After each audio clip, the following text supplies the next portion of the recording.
All right, well, good morning. We're so glad you guys are here with us. It is hot outside, and you could be a million other places, but you're here with us. And so we're so grateful you guys took some time out of your busy schedules to be here with us today. I've got a lot of announcements that we're going to go over real quick before we get into stuff.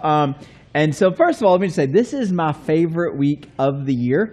You guys that may not know this about me, my favorite thing maybe that happens every year is the Kentucky State Fair. And there's a couple reasons. Number one is I love the Kentucky Pork Producers pork sandwich. I love that sandwich so much.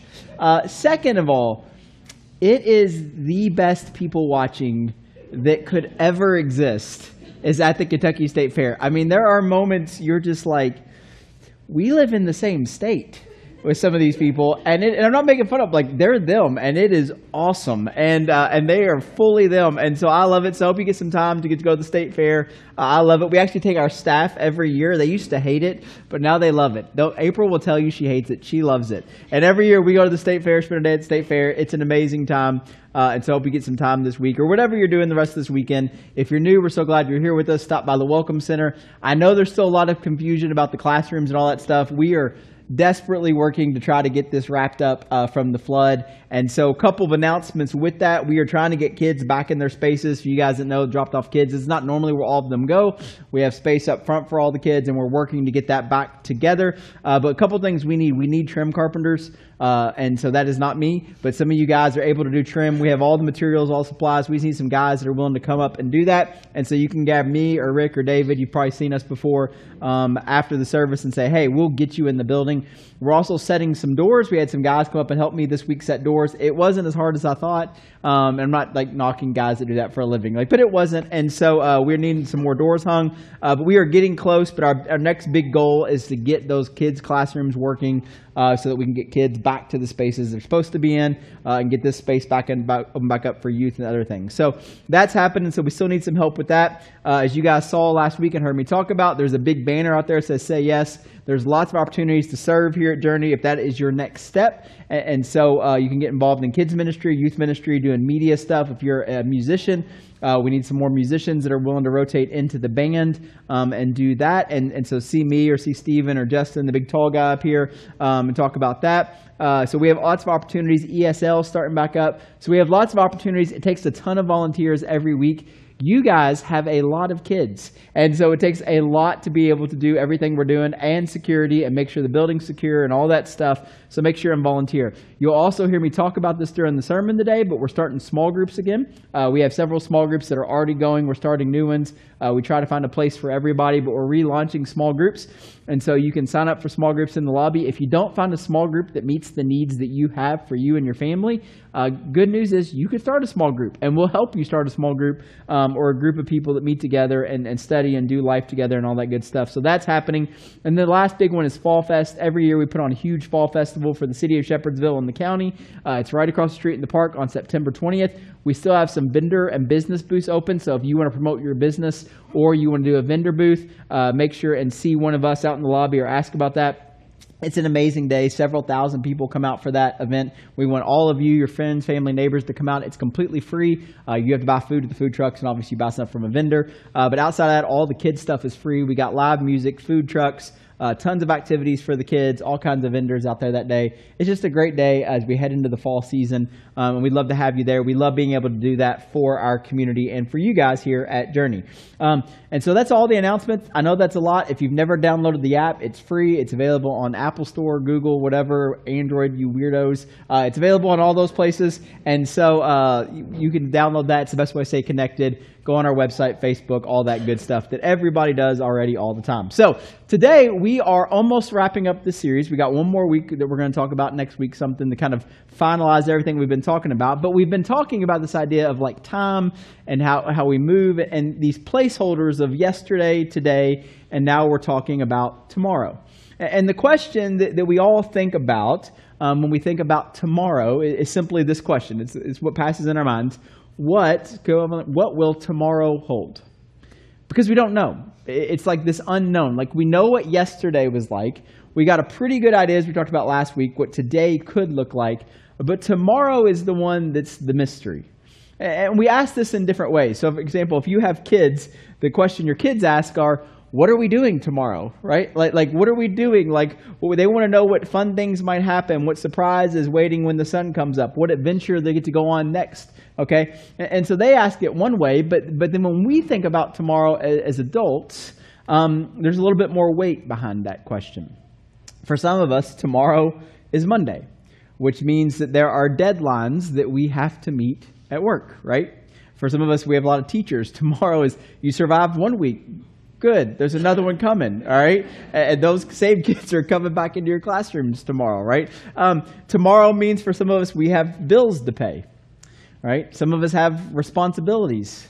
Tomorrow means, like, for me and my family, like this schedule that we said yes to like let our daughter play whatever sport she wanted to, right? And so we're like looking at the calendar, like, how do we fit all of this into our lives, right? And then there's also the uncertainty of tomorrow. There's a lot of obstacles that will pop up for some of us tomorrow that we didn't even see coming. And then tomorrow for some of us, especially as we get later in life and we become wiser, is that we realize that tomorrow feels like a gift because it feels precious and it's not always guaranteed. And so the question is, what will tomorrow be like? Is this universal question that most of us ask, and it carries with it excitement and fear and hope and anxiety. And so we've been on this journey together. If you've been paying attention, if you haven't, you can go back and listen. So we first talked about yesterday, how easy it is to get stuck replaying regrets, holding on to mistakes, and wishing there was a rewind button that doesn't exist. And if we're not careful, we'll carry all of our yesterdays into today, and that will eventually carry over into our tomorrows. And then last week we talked about today and how to be fully present in today, and this realization that many of us, the struggle we have is we're not fully present in the day, and that comes with all kinds of challenges, and we're not fully present in what God is wanting to do, and we're not fully present in the strength that He gives us for today because we're stuck worrying about yesterday, or we're stuck thinking about what's going to happen tomorrow. And so we just have to sometimes stop and pause and appreciate the day that we've been given, because it's the only one that we know for sure that we've been given. And so the next part comes tomorrow. What happens next? One of the most quoted verses that many of you, if you didn't grow up in church, you've probably heard some version of this verse, or maybe you know this verse. It's a nice coffee mug verse. I'm sure April's got a t-shirt on it somewhere with it or whatever. But here's what it says. It's Jeremiah 29:11, and it says this: "For I know the plans I have for you, declares the Lord. Plans to prosper you and not to harm you, plans to give you a hope and a future." And so it's this verse that we all look at and we've heard before. Maybe you've told somebody this verse. And it's this idea about being hopeful about tomorrow and looking into the future and knowing that God has a plan. But actually what makes this verse more powerful than even just that acknowledgement is the context of this verse. And many of you don't know the context of this verse, and here's what it is. So these words were originally written to God's people living in exile in Babylon.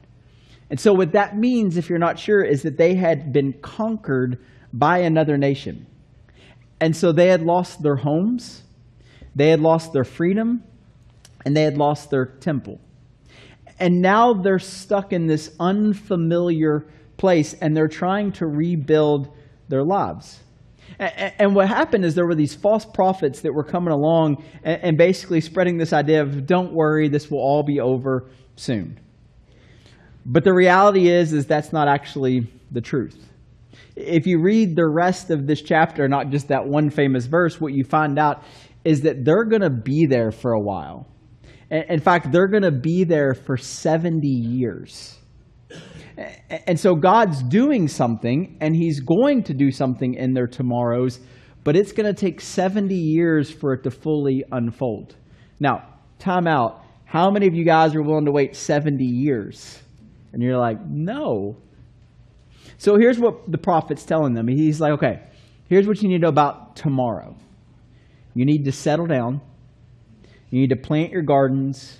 You need to build your houses. You need to embrace the tomorrow you are going to have. Pray for the city you're in. Engage in the city that you're in. Because this season, yes, there's something coming, but it's not going to vanish overnight. And so even though there's challenges, there's going to be a tomorrow, and it may not be the tomorrow you originally thought.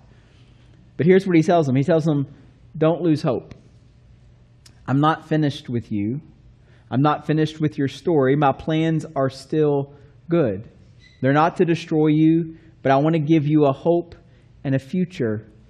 And it's not a quick fix promise, but it is this long-term reminder that God gives them that he's still with them every step of the way. See, what happens for some of us when we think about tomorrow, the despair comes from this, is not believing that tomorrow can be better than today. And here's what you have to know about that is see, when I think about our lives and all of our yesterdays that piled up into our today, and we're looking at tomorrow, it might not get fixed overnight. And so I do a lot of counseling with people, and one of the things that I talk about with people, and by the way, just so you know, doing one counseling session doesn't fix you, okay? So people are like, well, that felt great, and then we never hear from them again, so it takes time, okay, people? But the other thing I tell people sometimes is, they expect, all right, I talked about it, I know what I should do, it's solved, and I remind them, hey, if it took you 20 years to get here, it might take a minute to kind of get things going. And so, yes, you believe that tomorrow is going to be better, but just like for them, it was going to take 70 years for this to unfold, it might take a minute for everything to work. Now, hope, future, that's the language of tomorrow, because God is not only the God of the past who redeems our yesterdays, he's also the God of the present, who we talked about last week, who walks with us today. He's also the God of tomorrow. Russian theologian Miroslav Volf, and I don't know if I said that right, but you don't know how to pronounce it either, says this: Christian faith is above all faith in the future. It's not just about a God who did something back then, and not just about a God that's doing something right now. It's about a God who's doing something ahead of us. Christianity is built on forward-looking hope. So the way we talk about it right here is we live in the in-between. And here's what that means, is we live in this place of something that's happened, Jesus, resurrection, the mission of the church in the world, and we live in between something that will happen, his return, God making all things right the way they should be, hope for not just now but forever. But yet we're in the in-between. So we have the yesterday, we have the today, and we're looking forward through the tomorrow. And so we hold on to what is. Well, what is? It's the idea of resurrection. It's the idea of life beyond this place. It's the idea that God is always writing another chapter, and those chapters come with promises. It's the idea of holding on to hope, not for just for today, but also a hope as we step into tomorrow. Psychologists who studied this idea, we talked about resilience last week, and there's all kinds of studies on this, but the idea of resilience in life have found that hope, this idea of hope, the belief that tomorrow can be better than today, the belief that it could get better, is one of the strongest predictors of human flourishing. That if you have hope, in spite of what you're going through today and what tomorrow might look like, if you have hope, it allows people to persevere longer, it allows people to heal faster, and to live with more joy and peace in their life. And the counter of that is people that do not seem to still have any hope. They do not persevere as long. In fact, many of them are at the place that maybe some of us experience where they're ready to give up. And so what if you actually believe that tomorrow could be better? What if instead of approaching the future with dread, we stepped into it with faith and hope? What if instead of being paralyzed by uncertainty, we trusted that God, who already lives in the tomorrow, can actually be trusted? Hope that tomorrow can be brighter, hope that God is at work, hope that the best is still yet to come. See, we never want to live as if our best days are behind us. Because when you live in this place that all your best days, and there were some good days, but when you live in a place where all your best days are behind us, a new type of despair sets in, because you lose the idea that tomorrow could actually offer something good. James, the brother of Jesus. James is one of the early leaders in the church. James actually did not believe Jesus was who Jesus claimed to be until he saw a resurrected brother, and always asked the question. And James believes that his brother is the Savior of the world because of what he saw and experienced later. And the question always is, what would it take for your brother or sister to prove to you that they were the Savior of the world, right? Well, James eventually believes this, and so he's an early leader in the church, and so he writes this letter to a specific church, but it's circulated amongst all the churches we believe in the first century. And in this writing, he says this: "Now listen, you who say, 'Today or tomorrow we will go to this city, spend a year there, carry on business, and make money.' Why do you not even know what tomorrow will happen tomorrow? What is your life? You are a mist that appears for a little while and then vanishes." So real quick, let's do an illustration. I've done this before, but we'll do this side of the room. If you don't know what a mist is, there you go. All right, it's here and then it's gone. For you guys, I don't want you to miss the effect. Okay, so that's what he says your life is. Now, some of you are like, but you know this is true. Like, especially the older we get, I don't know why, but it just seems like time just goes faster and faster. And here's what he says: instead of making all these plans that you think you have control over, said you ought to say, if it is the Lord's will, we will live and do this or that. Now, at first, this sounds a little bit harsh by James. It sounds like James is saying, don't even bother planning, don't even bother working or trying to figure things out. And that's actually not his point. Planning isn't wrong, okay? The problem is prideful certainty that you can control tomorrow. The issue is pretending that we're in control of tomorrow when the truth is we're not. And actually what James is trying to do is actually good news, because see, what we know is most of our stress comes from trying to micromanage things that we'll never actually control. For example, I've given this speech before, but we'll just do it for fun. Okay, so it is scary when you actually start to think about it, how little control you actually have. And that's disheartening for people like me who are high control people. And if you don't believe that I am, just talk to anybody that knows me, okay? But here's the thing. Listen, you could do everything right. You could eat right. You could take your vitamins. You could go work on a treadmill for an hour. You can lift weights. You can do all of the things you're supposed to do that they tell you you're supposed to do. And if cells in your body start multiplying in a way that they're not supposed to, there isn't a thing that you can do. Some of you guys, you're good drivers, okay? And so you drive the speed limit. You do 10 and 2, right? And you turn the music down. You put your phone in your glove box like they tell you to, which, by the way, does anybody really put their glove in? Okay, yeah, nobody, all right. So you could do all the right rules. I mean, you wear your seatbelt. You use your turn signal. I mean, you stop at stop signs like a crazy person. You do all of the right things. And here's the thing. You can do it. And if you're driving down the road, even following all the rules and doing everything right, and the car coming the other direction decides at the last minute to swerve into your lane, there isn't a thing you can do. And I say that because we think we have so much control, and we hold on to that. And what James is trying to remind us of is actually like you actually don't have very much control at all.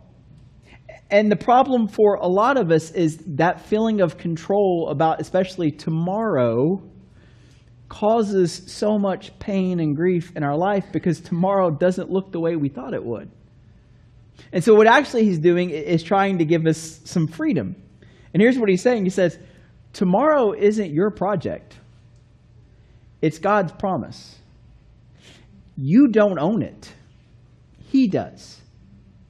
We opened the series and we talked about this, like every character that we study, I shouldn't say character, every person that we study in the scriptures, every story that I could start talking about, and if you grew up in church or Sunday school or wherever it is, you would know. I mean, you would know these stories. Every single one of them, what's fascinating is when you look at their story, they had a yesterday.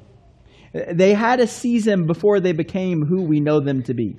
And then they had a today, which is like that idea of like that moment when God spoke to them or called them out to do something different. They had that today, that memorable moment that changed everything. But here's what we also know. They also all had to step in tomorrow, trusting and not knowing what it would look like. Look at the story of Abraham. So Abraham's always been fascinating to me. So the story of Abraham is interesting. Abraham had a good life. He was wealthy. He owned a lot. He lived what we would consider like the American dream. Like it was going well for him. And then God steps into his story. He has this today moment where God speaks to him and he tells him that he's going to do these things through him. And then he tells him to leave everything that he knows and go in this different direction. Abraham had no roadmap, no certainty, and no 5-year plan. And he did it. And he had to step into tomorrow not knowing what was about to happen. All he had was a promise.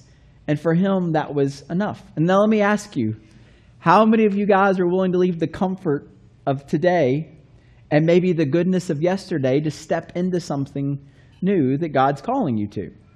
Think about the disciples. The disciples followed Jesus daily with no agenda other than the words, follow me. There's like this story. It's like crazy. Like when you study the first callings of Jesus, like he just talks to them and they just stop what they're doing and they just go. They believed in God's faithfulness that he would get them where they were supposed to be, even though they didn't know what the next step looked like. Corrie ten Boom, who survived the horrors of the Holocaust and did a lot of mission work and has some great writing, she said this. She said, "Never be afraid to trust an unknown future to a known God." Now here's what's crazy. Studies show that people who constantly try to control the things that can't be controlled, okay? So this is going to be pretty Captain Obvious here, but just think about this. These studies show that people who try to control what can't be controlled always experience higher anxiety, stress, and here was the kicker, actually less resilience to overcome obstacles, because when it doesn't go the way that they want, they don't know what to do. But those who learn to surrender, now the studies that I looked at, they don't talk about God and faith, but they do mention the word hope. People that have this idea of being able to hope, even in situations that they don't have control over, they actually live with more peace, fulfillment, and resilience to overcome tough obstacles. Because they didn't give up. And they also realize that there's certain things that they just don't have control of. So what does this mean for you? It means tomorrow isn't always yours to shoulder. You don't have to control outcomes you were never designed to control, nor can you, right? You don't have to script every detail of your life. You can release the illusion of control and trust the one who actually holds tomorrow. Now, some of you are like anxiously waiting to say this. Okay, this doesn't mean that you don't plan. And this doesn't mean that you don't work hard. This doesn't mean you don't do what you can do to ensure or try to hope for a better tomorrow. But when you reach the limit of yourself, then everything else you do with open hands. You do it with humility. You do it knowing that tomorrow is not your project, it's God's promise, and that is where hope actually begins. And in order to do that, it's going to take a lot of faith. Okay? So in Hebrews chapter 11, it's an amazing chapter of the Bible. If you've never read your Bibles, you should. And so in Hebrews chapter 11, the writer is telling these stories about what we just talked about people stepping in from yesterday to today and stepping in tomorrow. And here's how the writer starts it. They say, now faith is confidence in what we hope for. So we're projecting into the future, and assurance about what we do not see. So what they're saying is faith is always looking forward. It points us towards tomorrow. And if we're honest, that's hard because tomorrow is uncertain. It's not fully visible. It's not always predictable. And that's why faith matters. Now, the rest of that chapter is the stories of people stepping into the uncertainty of tomorrow. It's Noah building a boat before the flood came, right? I mean, just like imagine this scene. It takes years and years for him. Okay, so imagine how your HOA would respond if some dude just started building a boat in the middle of his yard and it took like 70 years, 80 years to build, 100 years, right? You'd be like, what's wrong with that dude? But he kept every day working on it, even though he didn't know, but he had this trust. It's Abraham, again, leaving his home before knowing the destination. It's Sarah believing for a child that had been promised to her, even when biology and her age said it was impossible. It's Moses leading people out of Egypt, not knowing if they'd even survive the wilderness. None of them knew the details of tomorrow, but they all trusted the God who was already there. And that's the power of the promise of faith. You don't have to know the outcome. It does require you to trust God's character. I don't know if you remember the movie Indiana Jones, and there's that scene where there's this big chasm between where he's supposed to be, and he has to take a first step, and he steps out, and then the bridge appears and all that stuff. That's kind of what faith looks like sometimes. It's like, hey, I don't even see the path, but I'm going to step out.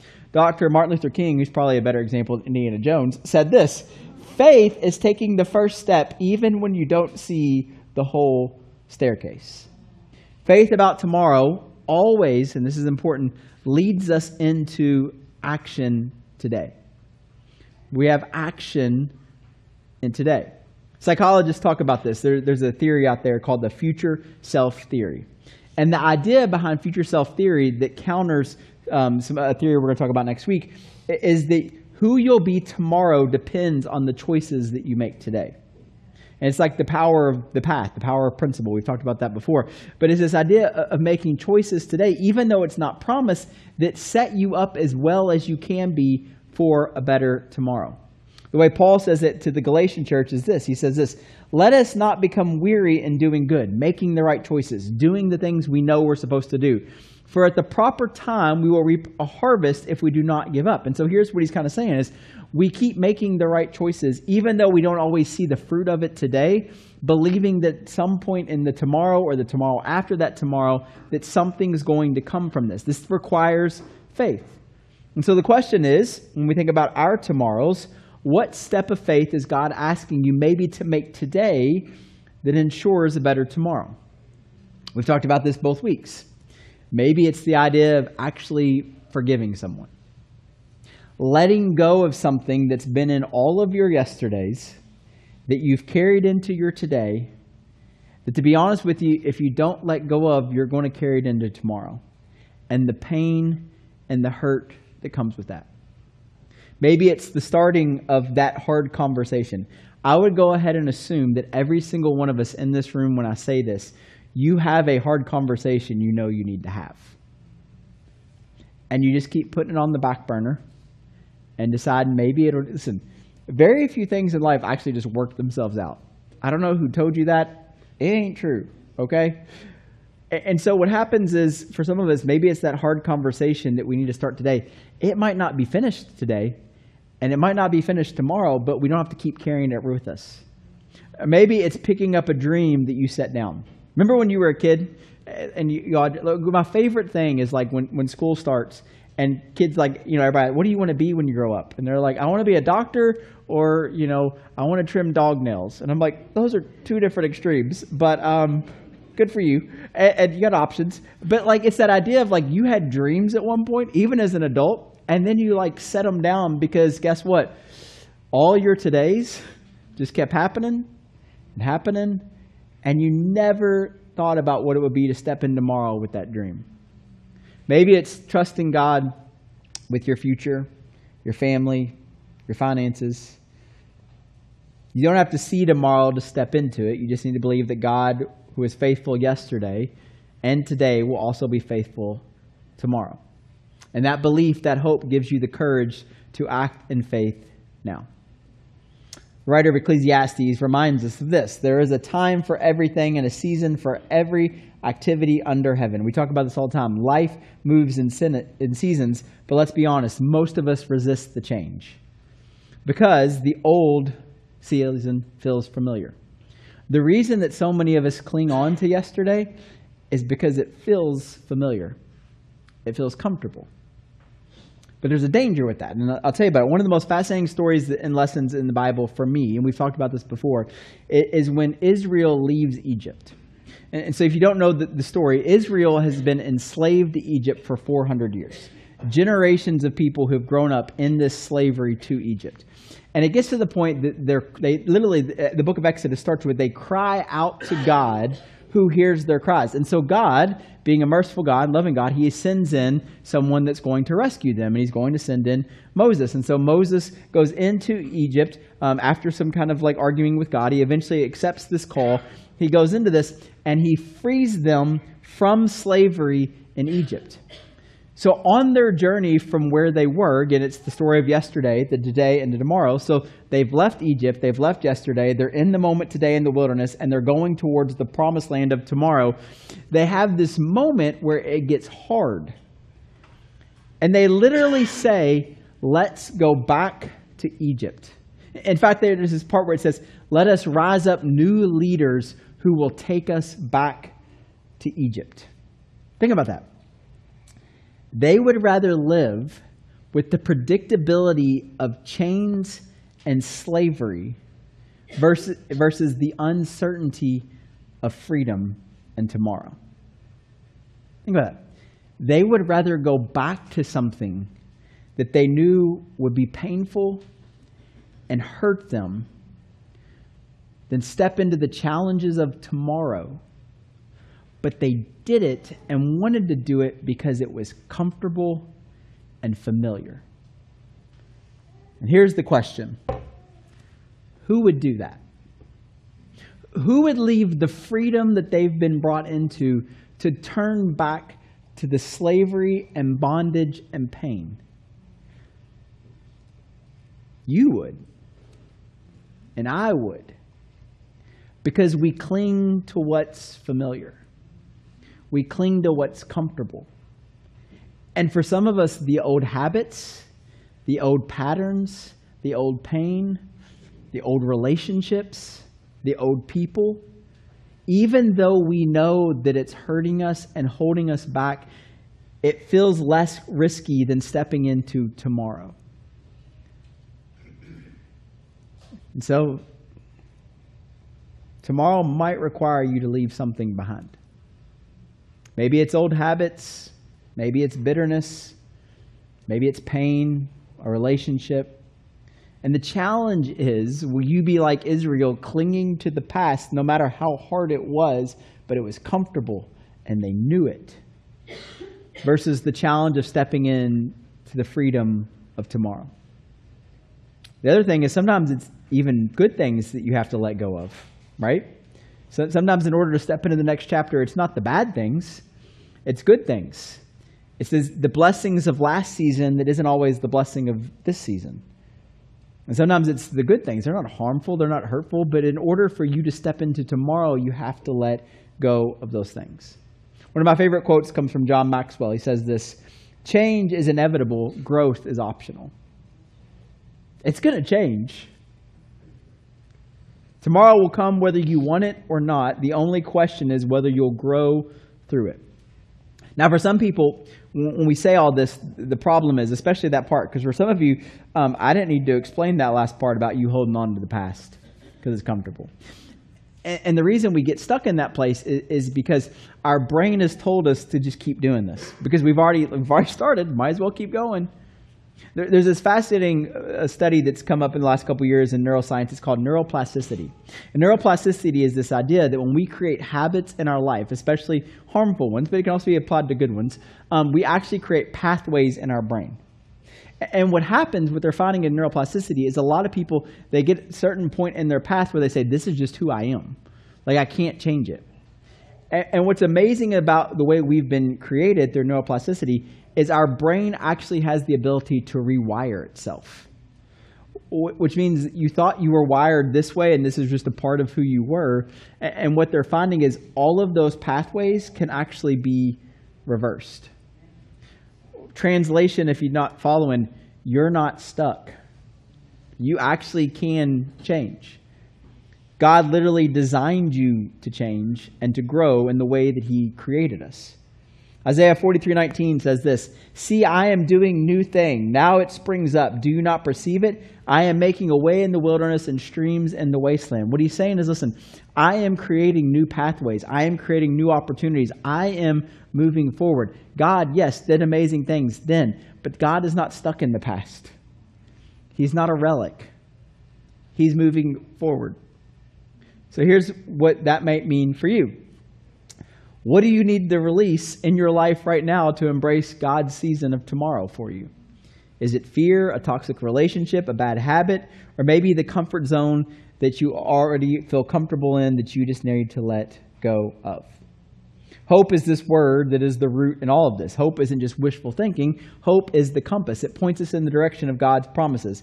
Hebrews 6:19 says this, "We have this hope as an anchor for the soul, firm and secure." Without hope, we know that tomorrow looks terrifying.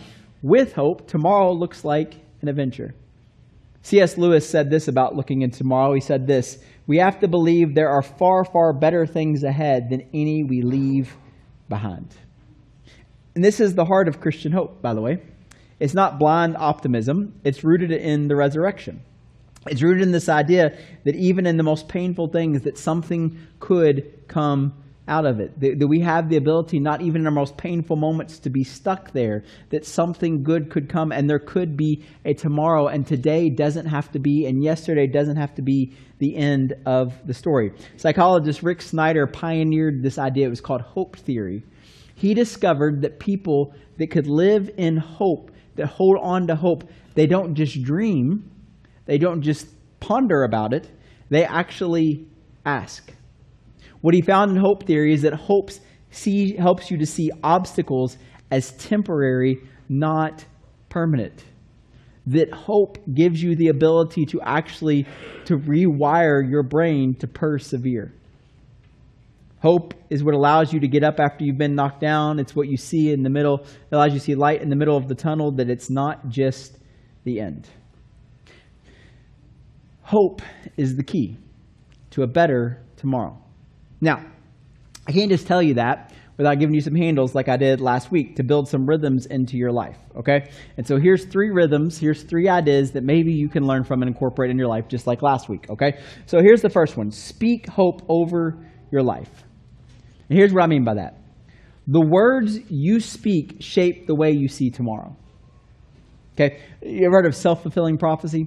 Self-fulfilling prophecy is if you tell yourself you can't do it, you will prove yourself right every single time. Like if you just keep telling yourself, it can't be better, I can't change, I can't do this, you will prove yourself right 100% of the time. And so that is speaking hope over your life is instead of saying those things like it'll never get better, this is hopeless, start speaking words of faith. Literally mantras in your life. Tomorrow can be better. My story isn't finished yet. What did Richard Rohr say last week, his mantra? Just this. Research shows that positive speech rewires the brain towards resilience. That when you literally speak words of hope over yourself and have other people speak words of hope over you, it can actually improve the way you see today, tomorrow, and outcomes that may come. Now, the best way to speak hope over your life is not just for yourself, but also this. Surround yourself with hope. And here's what I mean by that. Hope is contagious. If you surround yourself with people who are constantly negative and cynical, you'll end up feeling the same. And let's be honest, some of you guys are negative Nancy's, right? And you surround yourself with negative Nancy's. And you surround yourself with people that only see the worst in everything. Imagine being in a room filled with people that only see the worst in everything and imagining something good to come out of that. But if you surround yourself with people who speak hope, who speak truth into your life, who speak encouragement into your life, what did the verse say last week we looked at? Encourage one another. Do not give up on meeting together and encouraging each other. You surround yourself with people that aren't going to bring you down, but are actually going to build you up. I.e., you can join a small group. You can join a group of people. Or if you don't find one that meets your needs, maybe you should create one, all right, of people that come together, do life together, study together, encourage one another, have a meal together, but surround yourself with people who are offering you opportunities to be hopeful. And then here's the third one. And this seems like the oddball, but it's actually true. There's all kinds of studies about this. Okay, one of the quickest ways to rekindle hope in your own life is to help someone else. And here's what they found. Studies show often that when you get out of your own headspace, out of yourself, and serve others, it boosts happiness, lowers stress, and increases meaning and purpose in your life. And here's why they believe this. Because see, here's the problem with most of us when it comes to tomorrow. Our blinders are on so tightly on all the problems of yesterday, and all of the negativity and all of these things that we can't see anything else. And what they found is when you actually take those blinders off and look around and realize, A, you know what, I'm not the only one. B, there's other people going through stuff. C, here's a newsflash, I don't care what you're going through, and I know it's hard, there's always somebody else that's got something else going on too. And when you take those blinders off and look around and then find ways to actually help, it actually changes your perspective on the situation that you're going through. It can actually help, as it said, boost happiness, lower stress, and increase meaning, okay? And the cool thing is that God, 2,000 years ago, was like, hey, maybe you should go out and help people. Now, maybe a way you can do that is volunteering, right? We got a lot of kids back there that need some volunteers, right? Okay? Doesn't have to be here at church, but getting outside of yourself, serving other people in some capacity. These rhythms, speaking hope over yourself, surrounding yourself with hopeful people, and serving others, which is the idea of getting out of your own headspace and getting engaged in other people's lives, they aren't complicated, but they can anchor you in hope, prepare you to step into tomorrow with confidence. All right, so here's how I want to wrap up. Yesterday is gone. It ended last night. Today is here, but it's going fast. So enjoy today. Enjoy the moment you have, the present you have right now, and know that tomorrow is waiting. And tomorrow does not have to be something to fear. It can be something to embrace. Jeremiah 29:11 said, God has a hope and a future for you, even if it's not what you expected. Isaiah 43 says he's doing a new thing. Hebrews 11 reminded us that faith looks forward, and Hebrews 6 tells us that hope is our anchor. Over and over again, the scriptures point us towards tomorrow with expectation. Now, I'm going to give you a preview of next week, okay? Billy Graham once had this quote. He said this, I've read the last pages and it's all going to turn out all right. That's the hope we have. That's why we don't shrink back. That's why we don't cling to yesterday or always get stuck in today. Instead, we step forward, we lift our eyes, we embrace tomorrow with courage and faith. And so what is that challenge for you? Maybe it's letting go of regret. Maybe it's forgiving. Maybe it's daring to dream. Maybe it's stepping into the courage, because with God, the story isn't finished. The chapter you're in is not the last one. Tomorrow is waiting, and we always want to believe that the best may still be yet to come. Let's pray. Father God, we love you, and we thank you, and I thank you for the hope of tomorrow. I thank you for the grace of today, the mercy of today, the gift of today, but I also thank you for the hope of tomorrow. That it doesn't always have to be the way it's always been, to believe that, God. And so right now, I just pray that you give us a spirit of wisdom when it comes to how we live our today, in anticipation of a hope for tomorrow. God, I pray for some of us, like when we say we're stuck and we're holding on and we wish we could go back to Egypt, those aren't just words, that's where we're at. So God, my prayer is that with grace and truth and wisdom and love, we open-handedly embrace the possibility of tomorrow, to believe that it could be better than today. And so God, my prayer is in the next few moments as we take communion together, as we sing together, that whatever we need to hear in these moments, whether that's that reminder that tomorrow is going to be okay, that you hold it in your hands, or it's a reminder that we really can leave yesterday and tomorrow could be better, or maybe it's just setting in the moment of today and experiencing the grace and the love and the mercy you're giving us right now. Whatever it is, God, I just pray that you give it to us. God, I thank you that we don't have to do this alone, that we have your Spirit that guides us and gives us wisdom. We have the people setting around us in our lives and in groups or in settings or in friends or whatever it is that do life with us, that help us get through the yesterdays and todays and look forward to tomorrows. And so God, I just pray in these next few moments, whatever it is that we need to hear, whether it's grace, truth, love, wisdom, just a moment just to set in these moments and hear your voice, God, just give those to us. And so we love you and we thank you. We thank you for today and we thank you for the hope of tomorrow. In your Son's name we pray. Amen.